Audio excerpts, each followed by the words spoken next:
जड़ कर्म चेतन बंधकारु कर्म के अवसान का, कह कर स्वरूप यथार्थ जग का जो किया उपकार है, उसके लिए जिन वाणी माँ को वंदना शत बार है, वंदना शत बार है, वंदना शत बार है।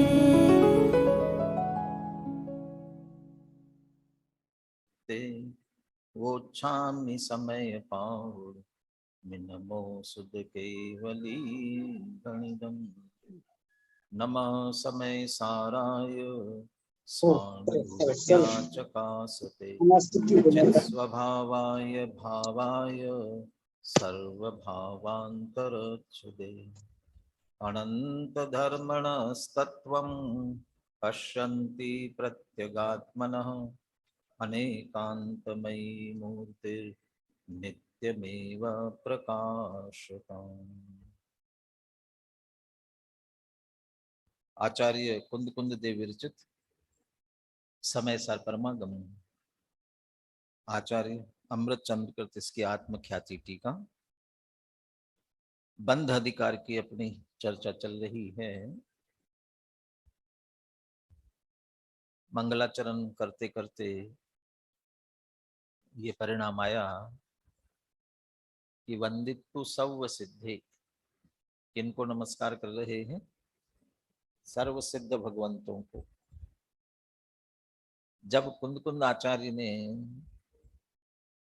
वंदितु सर्व सिद्धे कह करके मंगलाचरण किया, किसका मंगलाचरण किया? अपन किसी कार्य के प्रारंभ करने को भी कहते हैं ना, आज मंगलाचरण हो गया, है ना, प्रारंभ हो गया। तो किसका मंगलाचरण किया? सिद्ध भगवंतों को नमस्कार करके मंगलाचरण किया, और ग्रंथादिराज समय सार लिखने का भी मंगलाचरण हुआ। तो जब ये मंगलाचरण किया, उसी समय क्या विषय वस्तु आगे निरूपित करनी है, प्ररूपित करनी है, ये पूरा चित्त में होगा ना। जब उनके चित्त में वंदित्व सर्व सिद्धे कहते हुए हैं, तो इसका मतलब हम हर अधिकार पढ़े तो उस हर अधिकार में से हमें भी वंदित्व सर्व सिद्धे दिखना चाहिए। बंध अधिकार से इसलिए ख्याल में आया, तो वंदित्व सर्व सिद्धे, सिद्ध भगवंतों को नमस्कार करते हैं माने मुक्ति की बात है, मोक्ष, ध्रुव अचल अनुपम गति, ऐसे अवस्था को प्राप्त सर्व सिद्धों को नमस्कार किया। और फिर बंध की चर्चा कर रहे हैं। क्यों कर रहे हैं? जैसे वे बंध से रहित हुए, ऐसे ही हमें भी बंध से रहित होना है। तो बंध से रहित होना है तो कैसे हुआ जाए? तो पहले निदान हो, कारण पता चले, उपथ्य सेवन न करे और सही उपाय करे तो कार्य हो सकता है। जो चार बातें मैंने कही, ये कहाँ की है, ख्याल में आया? हाँ, मोक्षार्थ प्रकाशक टोडरमल जी यही कहते ना, 5 अधिकारों में पहला अधिकार तो भूमिका का है, दूसरे से लेकर 5वें तक वैद्य और रोगी का उदाहरण लेकर के बात की ना। तो वैद्य रोगी का इलाज करता है तो पहले निदान करता है, फिर कारण बताता है, फिर कुपथ्य से बचाता है और सही उपाय कराने की प्रेरणा करता है। ऐसे ही बंध अधिकार क्या कराना चाहते? बंधन कराना चाहते हैं। बंधन है, बंधन किस कारण से है, बंधन के लिए क्या कुपथ्य न करो, और फिर इसके छूटने का उपाय तो समझ लो मोक्ष अधिकार में देंगे। तो मुक्ति की बात है, मोक्ष अधिकार में तत्काल वो चर्चा, प्रज्ञा छेड़नी वाली चर्चा वहां से प्रारंभ हो जाएगी। तो वंदित्व तो सर्व सिद्ध है। तो यहाँ तो ये बात हुई कि बंध से विरुद्ध, बंध का अभाव करके मुक्ति कराना है। लेकिन बाकी जीव अजीव अधिकार में तो न विभोधि अपमत्तो न प्रमत्तो, तो वो तो न ज्ञान प्रमत्त नहीं अप्रमत्त नहीं, एक ज्ञायक भाव, ज्ञान दर्शन चारित्र नहीं, एक ज्ञायक भाव, तो वहां वंदित तो सब सिद्ध कहाँ है? वो सिद्ध समान शुद्ध आत्मा को असो शुद्ध आत्मा इति चेत, वो शुद्ध आत्मा कैसा है? जैसा सिद्ध भगवान के पर्याय में प्रकट हुआ है, वे जिसके लक्ष्य से जिसके आश्रय से सिद्ध हुए हैं, ऐसा शुद्धात्मा है कैसा? तो हर जगह क्या सिद्ध भगवान पर का करने जाने जाते हैं, पर के कर्ता बनते, पर के भोक्ता बनते हैं, तो कर्ता कर्म अधिकार, क्या पुण्य पाप कर रहे हैं, कर्म कर रहे हैं, तो ऐसा आश्रव सभी नहीं, तो वो वंदित तो सब सिद्धे एक तरह से पूरी रूपरेखा उनके चित्त में थी। तो अभी हम इसीलिए बंध से रहित तो होना है, तो बंध के कारण को पता करेंगे, अच्छी तरह समझेंगे, उपत्ति नहीं करेंगे, तो उसका मूल कारण क्या है, उसी की बात चल रही है। अभी तक एक निर्णय हमें कुंद कुंद आचार्य और टीकाकर अमृतचंद्र आचार्य ने कराया कि अध्यवसान ही बंध का कारण है। उस अध्यवसान के अनुसार, और वे अध्यवसान में मारता हूँ, बचाता हूँ, सुखी करता हूँ, दुखी करता हूँ, मारता बचाता हूँ, हिंसा से संबंधित बात थी, इसलिए चोरी करता हूँ, झूठ बोलता हूँ, उन सब बातों को भी लिया। जैसा पापों के संदर्भ में कहा ना, उसी तरह से मैं क्रोध करता हूँ, मैं मान करता हूँ, भयाचारी करता हूँ, ये बातें भी उसमें शामिल हैं। तो इनको क्यों नहीं लिया? मैं मारता हूँ, ये जो भाव आएगा ना किसी को, कब आएगा? तो क्रोध आएगा तभी तो आएगा। चोरी करने का भाव कब आएगा? जब लोभ होगा तभी तो आएगा। परिग्रह का भाव कब आएगा? तो ये सब, और झूठ बोलेगा तो मायाचारी अंदर होगी तभी तो करे, वो सब वो कषाय के परिणाम भी उसमें शामिल है सभी में। विषय कषाय के पापों, ये सभी उसमें सभी प्रकार के विकारों की बात है। उन विभाव भाव और तत्संबंधी क्रियाओं को मैं करता हूं, ऐसा जो अहंकार, जबकि कर सकता नहीं है, न तो तुम उपादान हो, न अंतरंग निमित्त हो, मात्र कदाचित जब अंतरंग निमित्त हो तब तुम बहिरंग निमित्त कहलाते हो। है तो असली तो उसकी वस्तु की योग्यता, और साथ में उसका अंतरंग निमित्त, और तब कदाचित बहिरंग निमित्त, कदाचित माने होता तो जब तुम बनते हो तो तब तुम ही बनते हो, उस निमित्त की तरफ से देखने पर जो उस समय उपस्थित हो उस पर आरोप आता है, तो जो जो बन रहा है वही कहलाएगा, परंतु उसका कोई रोल उसमें सीधा नहीं है, इसलिए वो कारण नहीं है, अध्यवसान नहीं है। नहीं नहीं ऐसा तो नहीं है पर वस्तु को लक्ष्य करके ही तो होता है। वो उसकी बात अभी कर रहे थे कि नहीं नहीं कोई दूसरी वस्तु भी होती होगी, ऐसा मत समझो, दूसरा कोई कारण वस्तु के रूप में, बाह्य पदार्थों के रूप में भी होता होगा, ऐसा मत समझो। उसका निषेध अभी इस गाथा में करने जा रहे हैं। कल अपन ने गाथा पढ़ी थी, आज टीका अपने को पूर्ण करनी है। पुनः मैं उत्थानी का पढ़ता हूं, फिर गाथा पद्यानुवाद के साथ अपन दोहराते हैं। न च बाह्य वस्तु द्वितीया अपि बंध हेतु इति शंक्यम, कोई दूसरी बाह्य वस्तु भी बंध का एक और कारण, दूसरा कारण हो सकता है, ऐसी शंका मत करो। बिल्कुल शंका भी मत लाओ चित्त में, अर्थात दूसरा कोई कारण नहीं है, एक अध्यवसान ही कारण है। बोलिए गाथा और पद्यानुवाद।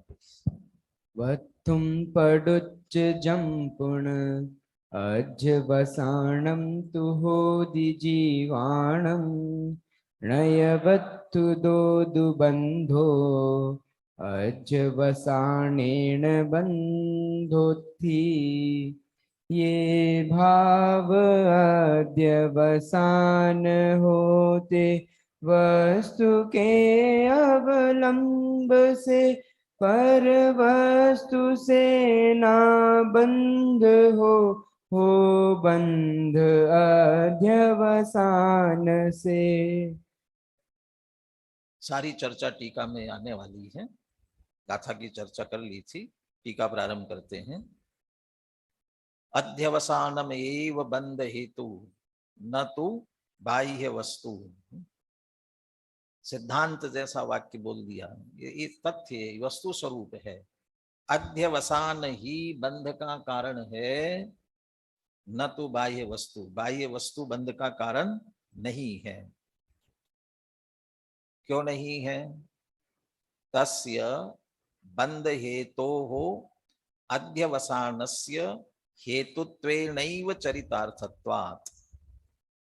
तस्य बंध हेतो हो अध्यवसानस्य, तस्य, जिस बाह्य वस्तु की बात कर रहे हैं उस बाह्य वस्तु की कहो या हमने जो असली कारण अध्यवसान कहा है, उस अध्यवसान जो कि वास्तविक बंध हेतु है, तस्य बंध हेतु, जो बंध का हेतु है, ऐसे उस अध्यवसानस्य, अध्यवसान के हेतुत्वेनैव चरितार्थत्वात्, उसका हेतु कारण बनने से ही उसकी चरितार्थता हो जाती है। चरितार्थ हो जाता है माने कृतकृत्य हो जाता है। कृतकृत्य हो जाता है का मतलब नीचे हिंदी में थोड़ा प्रिंटिंग मिस्टेक है, चलितार्थ, चलित शब्द दिया तो चरितार्थ, ल की जगह र कर लेना, चरितार्थ। तात्पर्य भी दिया उसके साथ में। तात्पर्य यह है कि बंध के कारणभूत अध्यवसान का कारण होने में ही बाह्य वस्तु का कार्य क्षेत्र पूरा हो जाता है। वह बंध का कारण नहीं होती, माने उसकी सीमा कहां तक है। गाथा की पहली पंक्ति थी, जीवों के जो अध्यवसान होते हैं, जो परिणाम होते हैं, जो भाव होते हैं, किसी न किसी पदार्थ को, वस्तु को आश्रय बनाकर होते हैं। तो उनके वो भावों के परिणामों का आश्रय वो पदार्थ होता है, लेकिन बंध अध्यवसान से होगा, पदार्थ के कारण से नहीं होगा। तो अध्यवसान का भाव हो रहा है, उसके लिए कारण कौन बन रहे हैं? ये वस्तु बन रहे, आश्रय बन रहे हैं। इसमें भी ये समझ लेना, कारण, वो जो कारण भी कह रहे हैं ना, ऐसे दो तरह से, एक उत्पादक कारण और एक आश्रयभूत कारण। आश्रयभूत कारण और उत्पादक कारण। तो ये उत्पादक कारण नहीं, आश्रयभूत कारण है। उनके आश्रय से होते हैं, इसलिए आश्रयभूत कारण है। यहाँ ये कह रहे हैं जो अध्यवसान बंध का कारण है ना, वो किसके कारण से हो रहा है? वस्तुओं का लक्ष्य करने से हो रहा है। तो वो पदार्थ अध्यवसान का कारण है और वो अध्यवसान भाव, हमारे परिणाम, वो बंध का कारण है। तो उसका कार्य पदार्थ का अध्यवसान में निमित्त बनना है, अध्यवसान में कारण बनना। तो अध्यवसान का कारण बना, उसका काम खत्म, चरितार्थत्वात्, बस उसका काम हो गया। उसके आगे बंद कराना ये उसके कार्य क्षेत्र में ही नहीं है, सीमा में ही नहीं है। ये तो चरितार्थत्वात् कह दिया, लेकिन ऐसा भी कह सकते हैं कि माने वो शक्तिहीन, समाप्त हो गया, सामर्थ्यहीन हो गया। उसके बाद में उसमें सामर्थ्य नहीं है कि बंद करावे, निमित्त बनना, वहां तक कारण बनना। अध्यवसान परिणामों का कारण बनना उसकी सीमा है, बंद कराना जीवों को ये उसकी सीमा नहीं है। उसमें ही वह चरितार्थ हो जाता है, कृतकृत्य हो जाता है, उसकी कार्य सीमा पूरी हो जाती है, समाप्त हो गया, इसलिए वो बंद का कारण नहीं बनेगा। ये तथ्य के रूप में कह दिया, लेकिन फिर भी समझ में नहीं आएगा तो आगे विस्तार से बात कर रहे हैं। सबसे पहला प्रश्न कर रहे हैं, यदि वह बंध का कारण नहीं होता है तरहि किमर्थो बाह्य वस्तु प्रतिषेधः। यदि बंध का कारण नहीं है तो फिर उनका प्रतिषेध, निषेध क्यों किया जाता है? सारा चरणान योग इससे भरा पड़ा है। प्रथमान योग में भी अनेक कहानियों, कथाओं से ये सब बताया जाता है, भाई इसने इसका त्याग किया इसलिए ऐसा हुआ, इसका त्याग किया, त्याग नहीं किया इसलिए बंधा। जितने चक्रवर्ती राजा सब अपना राजपाट सब त्याग कर, सब छोड़ करके जाते हैं, और जो नहीं छोड़ते हैं वे बहुआरंभ परिग्रह त्वम नारकस्य आयुषा। बहुत आरंभ परिग्रह नरक का कारण है, नरक के लिए कारण बनता है। बहुत आरंभ परिग्रह ये सारे पदार्थ, और अल्प आरंभ, अल्प परिग्रह मनुष्य आदि के लिए कारण बनते हैं। और सब छोड़ दिया तो, सब छोड़ोगे तो सबसे रहित होकर के धन्य मुनीश्वर आत्म हित में छोड़ दिया, परिवार छोड़ा, कुटुंब छोड़ा, धन वैभव छोड़ा, सब छोड़ा। ये छोड़ने की प्रेरणा देते भी है ना, कहते भी हैं। क्यों देते हो? किमर्थम? यदि वो कारण नहीं है तो उत्तर देते हैं अध्यवसान प्रतिषेधार्थः। पदार्थों को छुड़ाने का मुख्य उद्देश्य नहीं है, वास्तव में किसे छुड़ाना है? अध्यवसान प्रतिषेधार्थ, अध्यवसान का प्रतिषेध करना है। लोक में भी जैसा कहा जाता है ना, पाप से घृणा करो, पापी से नहीं। तो क्या मतलब है? ये कहते हैं ये पापी, इसको हटाओ, पापी को हटाओ। कहते भैया नहीं, इससे घृणा मत करो, लेकिन किससे करो? फिर जो हटवाने वाला, हटवाने की बात करना है, इससे दूर रहो। तो वास्तव में उससे दूर रहो का मतलब व्यक्ति से दूर रहने की बात नहीं है, इसमें बुराई है और वो बुराई से दूर करना है। लेकिन हम बुराई से दूर कैसे करें? इसलिए हम सीधे व्यक्ति से ही दूर करने की बात करते हैं, दूर हटाने की बात करते हैं। तो अध्यवसान चूंकि उन भावों के आश्रय से हो रहे हैं, वे पदार्थ उसमें कारण बन रहे हैं, तो उन पदार्थों का निषेध अध्यवसान के निषेध के लिए है। अध्यवसान प्रतिषेधार्थः। अध्यवसान का प्रतिषेध भी क्यों किया जा रहा है?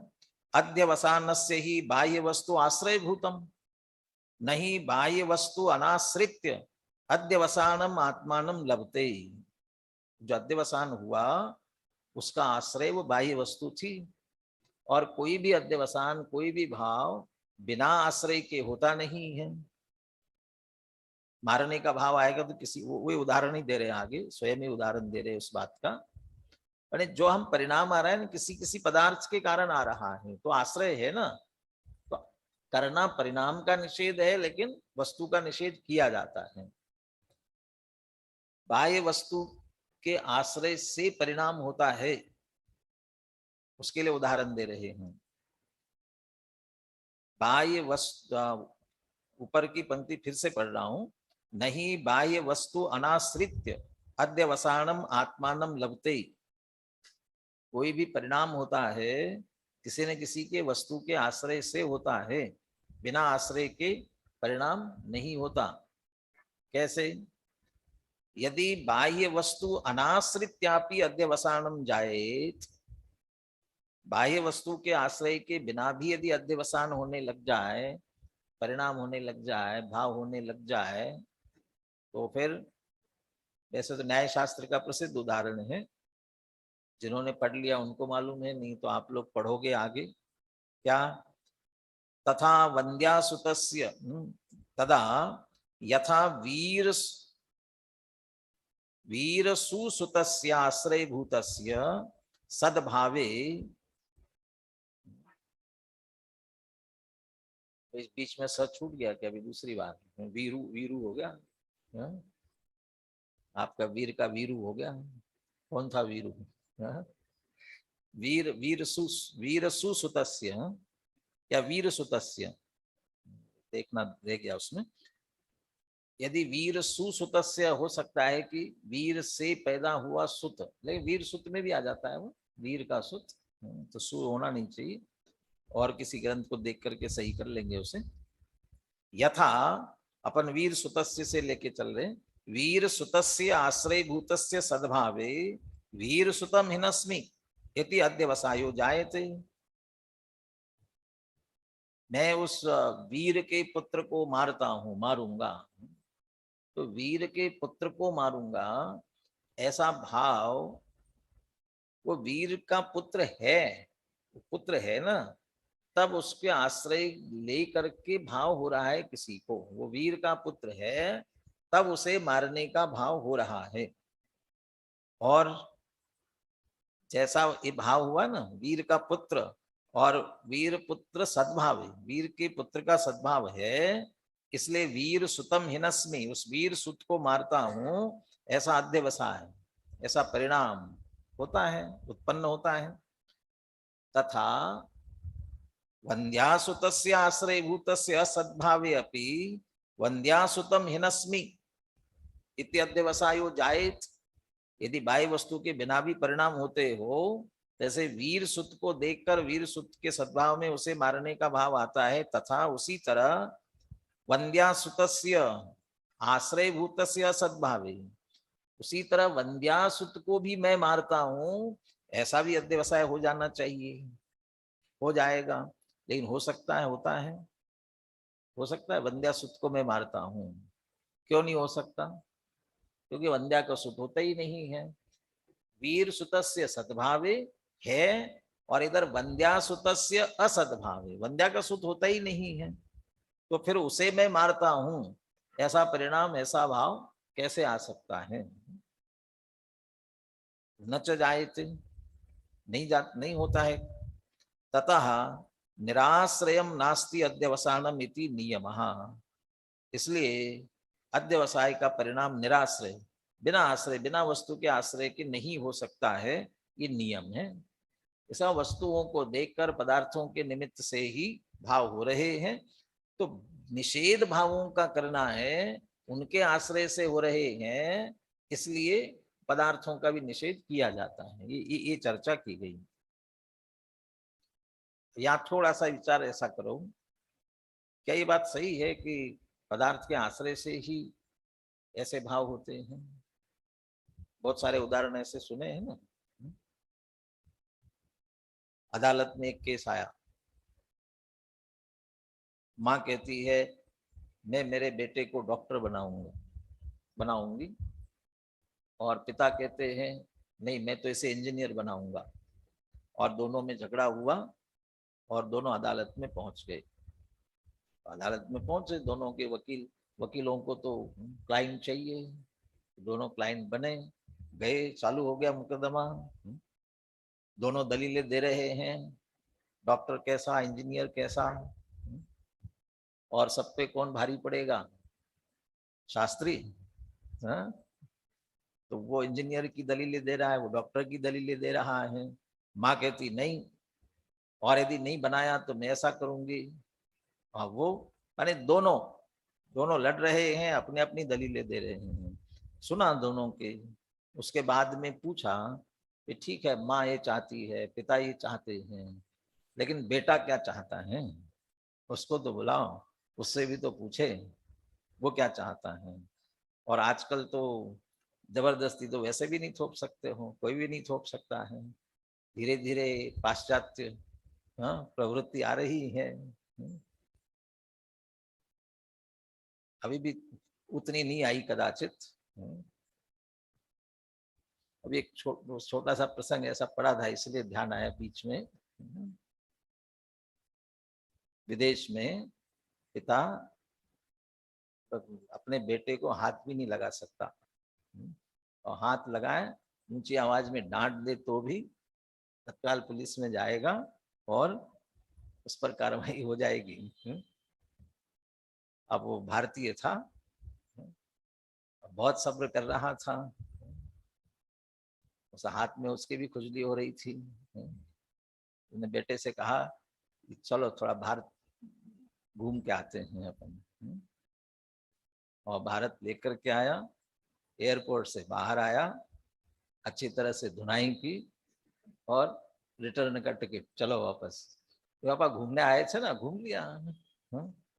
अब वो वहां विदेश की पुलिस क्या कर लेगी? अभी अभी अपनी बात चल रही थी, तो वो पुत्र को तो बुलाओ, वो क्या बनना चाहता है बताओ। साहब वो तो है ही नहीं, अभी जन्म नहीं हुआ है, अभी तो जन्म होगा उसकी बात है। अब पुत्र नहीं है ना, तो फिर लड़ाई क्यों हो रही है? तो अब तो ये वंद्यासुत जैसे नहीं है, ऐसे पुत्र नहीं है, तो फिर परिणाम अनाश्रित हो गए ना, बिना उसके हो जाते हैं ना। हुए कि नहीं हुए? अरे वो कल्पना में खड़ा कर लिया, और कल्पना में खड़ा किया, वो आश्रय बना है अपनी कल्पना से उसके का। तो कल्पना में भी वस्तु आश्रय बनी, वो पुत्र आश्रय बना। वंद्यासुत का उदाहरण इसलिए दिया कि वंद्या का सुत होता ही नहीं है, लेकिन यहाँ हो सकता है ना, संभावना है, तो जो होगा उसकी कल्पना करते। और जितनी इष्ट अनिष्ट की अपनी मान्यता है ना, इष्ट अनिष्ट की मान्यता, वो भी वस्तु के आश्रय से कि वस्तु के अनाश्रय से है? यदि वस्तु जैसी है वैसा भाव हो ना तो इष्ट अनिष्ट की बुद्धि नहीं हो सकती, तो फिर किसके आश्रय से हो रही है? तो मिथ्या कल्पना है। जड़ चेतन की सब परिणति प्रभु अपने अपने में होती है, अनुकूल कहे प्रतिकूल कहे यह झूठी मन की वृत्ति है। अब आश्रय कहाँ रहा? वो वस्तु तो वैसी नहीं है और तुम्हें वैसा भाव हो रहा है उसके, लेकिन तुमने अपनी कल्पना में वस्तु को वैसा बना दिया। जितने बहुत से डरते हैं ना, और अम्माएं भी बहुत सी हवा खड़ी कर देती हैं, ऐसा करो नहीं तो हवा आ जाएगा। हवा है क्या? लेकिन बच्चे के मन में तो हवा है और वो उससे घबराता है। तो वो हवा है कि नहीं है? ये है ना, तो उसके चित्त में खड़ा, उसके आश्रय से तो मन में कल्पना की हुई, लेकिन वो कल्पना में भी है। अपन गुरुदेव के प्रवचन में और आए विस्तार से, आप पढ़ेंगे तो अपन तो नहीं पढ़ पाएंगे उतने विस्तार से, लेकिन वस्तु सामने होना जरूरी नहीं है। आश्रय का मतलब पदार्थ सामने ही हो ये जरूरी नहीं है, लेकिन फिर भी आपके भाव जिससे चल रहे हैं वो वस्तु कहीं ना कहीं है, दुनिया में कहीं ना कहीं है। और यदि दुनिया में नहीं है तो आपके चित्त में है, और चित्त में आपने खड़ी करके उससे किया है, तो उसके बारे में विचार मत करो। जैसे किसी मंत्र साधक ने, किसी गुरु ने एक मंत्र साधना के लिए मंत्र दिया, तुम्हें सपना कार्य सिद्ध करने के लिए मंत्र का जाप करना है। लेकिन जब मंत्र का जाप करो तो बंदर का ध्यान नहीं आना चाहिए। मंत्र का जाप करते समय बंदर का ध्यान नहीं आना चाहिए। बहुत कोशिश की उसने, कुछ नहीं हुआ। गुरु के पास गया, क्यों मंत्र सिद्ध हुआ? नहीं हुआ। अरे नहीं, बहुत अच्छा मंत्र है, सिद्ध हो जाता। तुम्हें बहुत अच्छा मंत्र दिया था, क्यों सिद्ध नहीं हुआ? कि आपने मंत्र तो दिया लेकिन उसके साथ में बंदर भी दे दिया। अरे नहीं नहीं, बंदर दिया नहीं था, बल्कि तुमसे कहा था बंदर का ध्यान मत करना। यही तो गड़बड़ हुई। क्या हुआ? जब जब मंत्र साधना करे तब तब क्या नहीं करना है? बंदर का ध्यान नहीं करना है। और नहीं करना है करके कौन ध्यान आता? तो बंदर है क्या सामने? नहीं है, फिर भी हो रहा है। लेकिन वो फिर भी वो अनाश्रित नहीं है ना लोक में कहने की बंदर, उसका विचार, तो उसको विचार करके कर रहा है, उस रूप में उसे आश्रय कहा। अरे हम जो कल्पना करते हैं उसका वो कोई ना कोई पदार्थ आश्रय होता है, उसको करके हमारे परिणाम बिगड़ते हैं। बिगड़ने के साथ सुधरने में भी तो कारण बनते हैं ना, सुधरने में भी कारण बनते ना। देव दर्शन, स्वाध्याय, ये सबके लिए। जिन बिंब दर्शन सम्यक दर्शन में निमित्त हैं, हमारे शुभ परिणामों में, निर्मल परिणामों में निमित्त हैं, तो उनको देख करके पावन मेरे नयन भय तुम दरसते, पावन पानी भय तुम चरणन परसते, ते हुए ना, तो उनके आश्रय से हुए ना, तो वे आश्रय है ना, उनके आश्रय से होते हैं, ऐसा ही मानेंगे तो अध्यवसान हो जाएगा। हमारे परिणाम उसी से हुए। पंचास्तिकाय में सूक्ष्म पर समय की चर्चा की। सूक्ष्म पर समय बोले अरहंत आदि की भक्ति से मुक्ति होती है, ऐसा यदि किसी को अध्यवसाय, वो भी अध्यवसाय का ही परिणाम कहा। ऐसे यदि किसी को मान्यता बन गई अरहंत आदि के भक्ति से ही शुद्ध संप्रयोग से मुक्ति होती है। शुद्ध संप्रयोग मानी अरहंत आदि की भक्ति आदि से, तो वो उसको उन्हें पर समय मिला। और उसमें यदि शुभ भावात्मक है, अस्थिरता जन्य है, तो उस समय स्वरूप स्थिरता में बाधक है। और यदि श्रद्धा जनित दोष हुआ तो पर समय, स्थूल पर समय हो गया, फिर उसी से मुक्ति होती है, तो स्थूल पर समय हो जाएगा। तो वहां भी वो अध्यवसान कारण है। तो हमारे जो निर्मल परिणाम हो रहे उसमें भी वो शुभाशुभ भाव दोनों प्रकार के परिणाम है ना। तो ज्यादातर अशुभ भावों की मुख्यता से बात करते हैं, लेकिन शुभ भावों में भी ये पदार्थ कारण बनते हैं, आश्रय से होते हैं। आश्रय के लिए कारण तो बनता है, लेकिन असली बात तो ये कर रहे हैं, वो आपके उस परिणाम का आश्रय है, कारण है। और आपका परिणाम जिसके लिए कारण है उसमें वो कारण नहीं है, तो आपका परिणाम बंध का कारण है, वो अध्यवसान बंध का कारण है, लेकिन वो वस्तु बंध के लिए कारण नहीं बनती। अब वो सिद्ध करते हैं आगे। तत एव च अध्यवसान आश्रय भूतस्य बाह्य वस्तुनः अत्यंत प्रतिषेधः हेतु प्रतिषेधेनैव हेतुमत प्रतिषेधात्। इसीलिए ना वो किसी न किसी आश्रय से ही अध्यवसान के भाव होते हैं। इसलिए अध्यवसान आश्रय भूतस्य बाह्य वस्तु न अत्यंत प्रतिषेधा, अध्यवसान की आश्रय भूत होने से बाह्य वस्तु का निषेध किया जाता है। ये मत खाओ, ये मत पियो, ऐसा मत चलो, ऐसा मत करो, ये जितना निषेध किया जाता है वो अध्यवसान का आश्रय का निषेध करने के लिए, अध्यवसान का निषेध करने के लिए ही किया जाता है। हेतु प्रतिषेधे नैव हेतु मत प्रतिषेधात्। हेतु का प्रतिषेध करने से ही हेतुमान, कारण का प्रतिषेध करते तो कार्य का भी प्रतिषेध हो जाता है। आप धूप में है ना समझाते हैं, आजकल गर्मी बहुत पड़ रही है इसलिए धूप में मत निकलना। तो धूप में मतलब क्या है, धूप तो बहुत अच्छी है, निकलना चाहिए ना, क्यों नहीं निकलना धूप में? कि लू लगती है, बीमार पड़ोगे। तो बचाना किससे? धूप से बचाना है कि बीमारी से बचाना है? बचाना तो बीमारी से है, बचाना बीमारी से, लेकिन बीमारी का कारण क्या है? अभी गर्मी पड़ रही इसलिए गर्मी की बात करते, सर्दी होती तो सर्दी की बात करते, लेकिन वो धूप से बचाना है, धूप से बचाने के लिए नहीं है, बीमारी से। तो बीमारी से बचाओ ना, धूप से क्यों बचा रहे हो? क्योंकि धूप कारण है, कारण का बचाव करने से कार्य का बचाव होता है। जब अनेक बीमारियां फैलती है ना, और बहुत सी बीमारियां पानी के कारण से फैलती है, कभी हैजा फैलता है, पीलिया फैलता है, कोई भी बीमारी हो रही हो तो फिर गवर्नमेंट भी सूचना निकालती, आदेश निकालती है कि सबको पानी छान करके पीना जब कहती है, और छान करके नहीं, उबाल करके पियो, फिल्टर करके पियो। और क्या वो डालते हैं उसमें, तो वो मैंने वो दवाइयां डाल खुद भी डालती है। फिर पानी पानी क्यों, इससे क्यों करा रहे हो? या कहते ये गंदा पानी मत पियो, खराब पानी मत पियो, उसका निषेध कर रहे क्यों? क्योंकि वो बीमारी का कारण है। निषेध तो बीमारी का करना है, तो कारण के निषेध से कार्य का निषेध।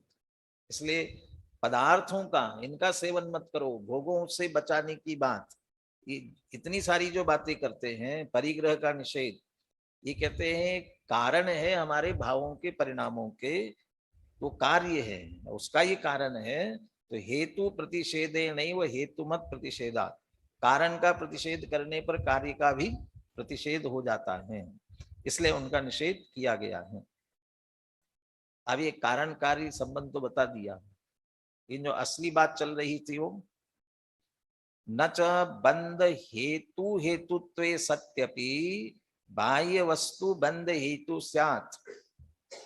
इस तरह से बंध हेतु हेतुत्वे, जो बंध का कारण अध्यवसान, हमारे भाव, हमारे परिणाम, हमारी विपरीतता, हमारी मिथ्या मान्यता, वो हेतु, और उसका हेतुपना कौन है? वो पदार्थ।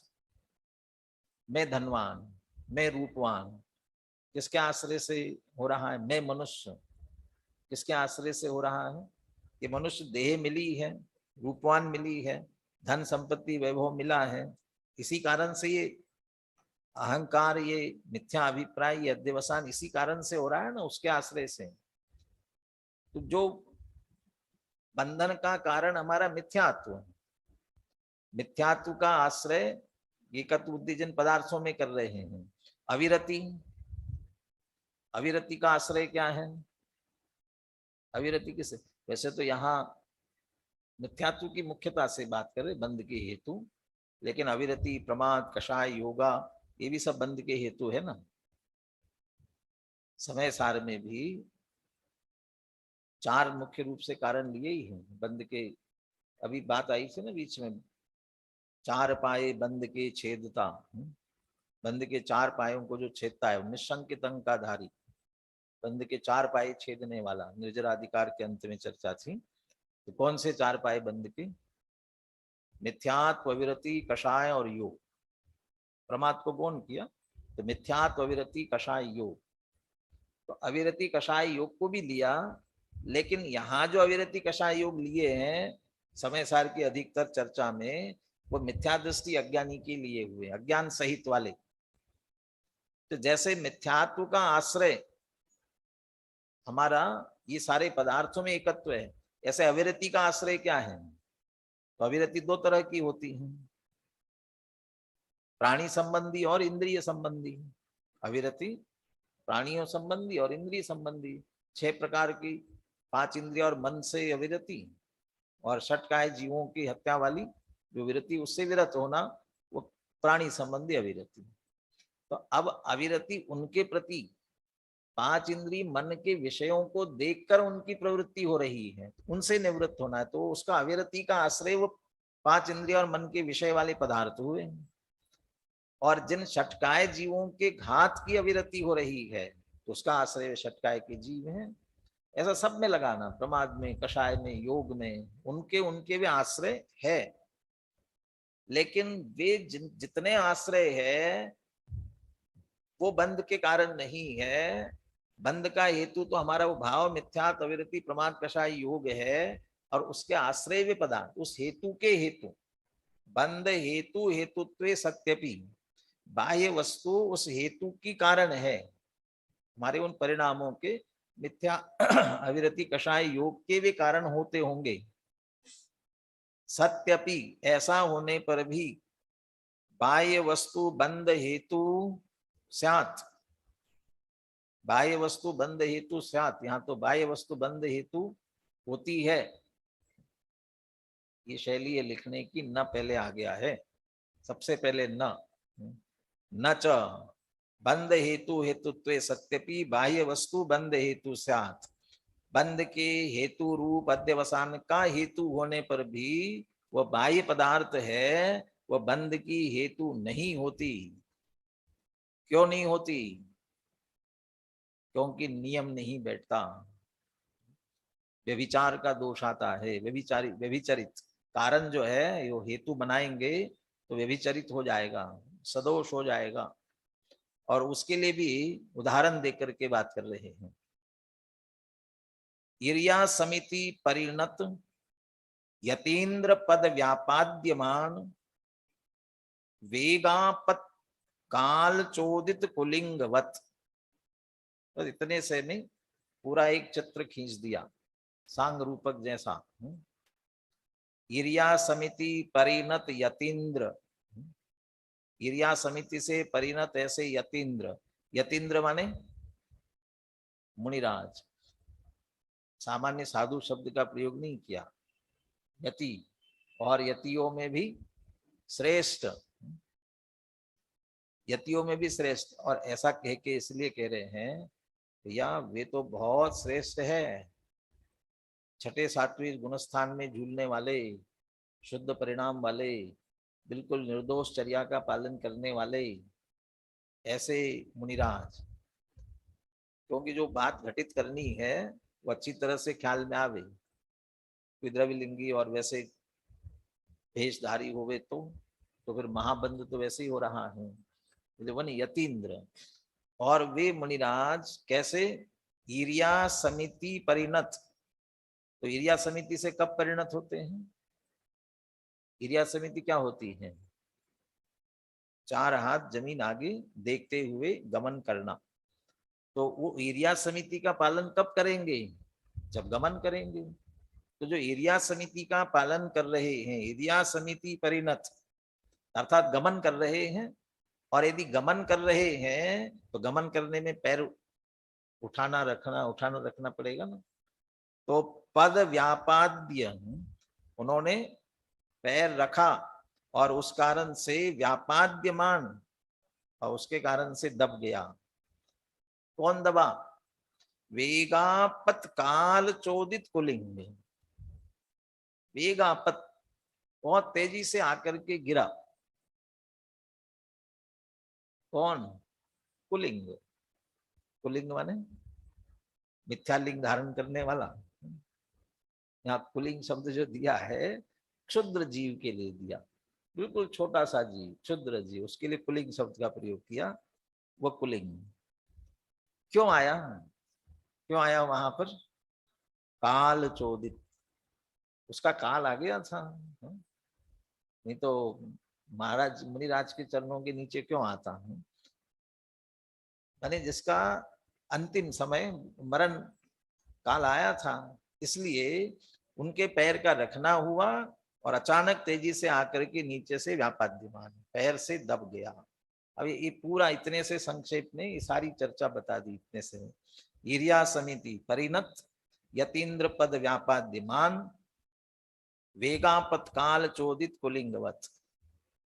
अब ये इतना कह करके यहाँ कोई खुलासा नहीं किया इस बात का कि मुनिराज को बंद हुआ नहीं हुआ, कुछ बात नहीं करी और आगे हेतु दे दिया। लेकिन ये चर्चा पहले भी आई, इसलिए इतना तो समझ सकते हैं कि चेतन अचेतन की हिंसा सो न बंधे जीव, वहां थोड़ी चर्चा हो गई है, इसलिए उन्हें संक्षेप में ये बात कह दी। आगे पढ़ते हैं, फिर इस उदाहरण के साथ उसे जोड़ते हैं।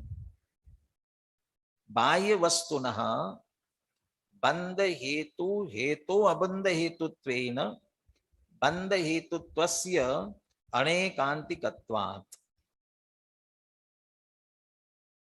बाह्य वस्तुनः बंध हेतु हेतोः, बाह्य वस्तु कैसी है? जो बंध का हेतु है उस हेतु की हेतु है। बाह्य वस्तुनः बंध हेतु हेतु, बंध के हेतु की हेतु, बंध का हेतु तो पर वो है माने अध्यवसान है और उसका हेतु बाह्य वस्तु है, लेकिन स्वयं कैसी है? अबंध हेतुत्वेन, बंध की हेतु नहीं है। और फिर भी बंध हेतुत्वस्य, जो बंध की हेतु नहीं है उसे फिर भी बंध का हेतु कहते हो तो अनेकांतिकत्वात्, अनेकांतिक दोष आएगा। तो अनेकांत तो अच्छा होता है, तो अनेकांत सब जगह अच्छा नहीं होता है, हेतु में तो अच्छा नहीं होता है अनेकांत। बाकी वस्तु के स्वरूप में अनेकांत है, साधवाद वचनों में होना चाहिए, लेकिन हेतु में अनेकांत आ गया तो फिर हेत्वाभास हो जाता है। क्या है वो और करेंगे, यदि आज चर्चा हुई तो, नहीं तो कल करेंगे उस पर आगे। बाह्य वस्तु बंध की हेतु लेकिन अबंध हेतु है, फिर भी उसे कि बंध का हेतु कहेंगे तो अनेकांतिक हेत्वाभास आएगा, माने दोष आएगा, व्यभिचार दोष आएगा, घटित नहीं होगी बात। कैसे घटित नहीं होगी? अभी उदाहरण दिया ना, जीव का घात हुआ तो बाह्य में घात हो गया ना, वस्तु मरी, जीव मर गया है तो बाह्य वस्तु उसके आश्रय से हिंसा होती है। जीव का घात हुआ है, आश्रय हो गया, तो आश्रय हुआ तो फिर बंद होना चाहिए। बंद का कारण है, अरे बंद का कारण नहीं है, उसके कारण से हिंसा का भाव होता, मैंने मारा ऐसा परिणाम होता। परंतु जिनके कारण से मरा है उन्हें तो अध्यवसान है ही नहीं, उन्हें तो भाव है ही नहीं, वह अहंकार तो है ही नहीं, मात्र सामान्य रूप से मारने के हिंसा का भाव भी नहीं है, तो फिर मुनिराज को तो बंद होता ही नहीं है। जहां चौथे गुणस्थानवर्ती सम्यक दृष्टि को बार बार करे कि बंद नहीं होता, निर्जरा हो रही है, छठे सातवें गुणस्थान वाले मुनिराज को कहां से बंद होगा? तो उसके कारण से उन्हें बंद नहीं हुआ, बंद का कारण तो हुआ, वो बंद का कारण नहीं था, वो अध्यवसान का कारण होता, बनता। तो अध्यवसान का कारण बनता तो उसके कारण का कारण पर आरोप आता, परंतु ये नियम पूर्वक कारण नहीं हुआ। ये अनेकांतिक कहने का मतलब, या व्यभिचार आया ना दोष, जैसे आप लक्षणाभास में दोष आ जाता है, अव्याप्ति, ये बात सब जगह व्याप्त नहीं होगी कि जीवों का घात हुआ तो उसके कारण से हिंसा का दोष लगेगा ही लगेगा। तो किससे लगेगा? लेकिन अध्यवसान हुआ तो बंद होगा, तो दोष लगेगा ही लगेगा। तो अध्यवसान के साथ तो नियम है, लेकिन जीवों के घात पर वस्तुओं के कारण से ये दोष नहीं है। तो फिर कहीं होता है और कहीं नहीं होता, इसी का नाम अनेकांत है। कभी कारण बनता है, कभी कारण नहीं बनता है। तो बाह्य वस्तु कभी कारण बनती है, कभी कारण नहीं बनती। तो बाह्य वस्तु कब कारण बनती है? जब उसके कारण से कोई भाव बिगाड़े तो, और न बिगाड़े तो वस्तु कारण नहीं बनती है। और यदि परिणाम बिगड़े तो बंद होता है कि नहीं होता है? परिणाम बिगड़ा तो बंद होगा कि नहीं हुआ? हाँ, उसके साथ तो नियम है। तो बंद का कारण तो वो परिणाम ही बनेगा, और ये वस्तु उस बंद जब कारण होगा ना, तो उस वस्तु पर भी कारण पने का आरोप आएगा। लेकिन किसके कारण पने का? वो बंद के कारण का कारण होने का।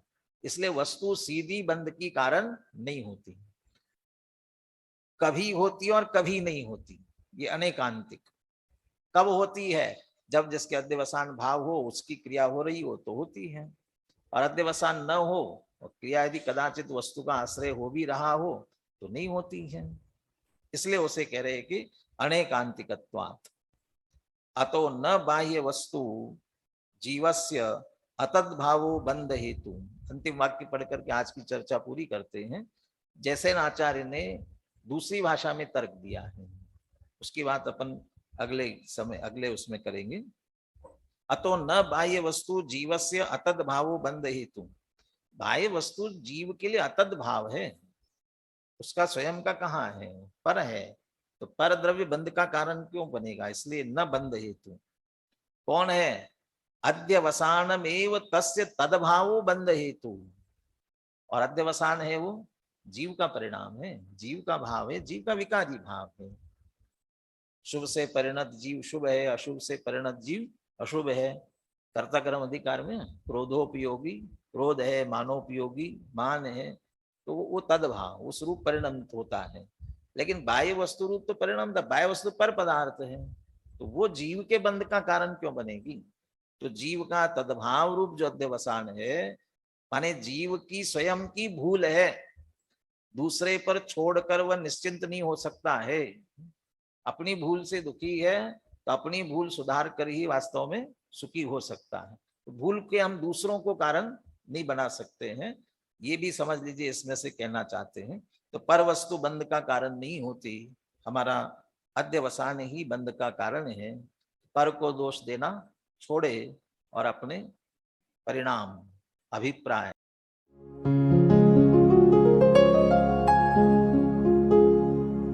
निज निधि निज में बताए, यह अनंत उपकार है उसके लिए जिन वाणी माँ को वंदना शत बार है, वंदना शत बार है, वंदना शत बार है।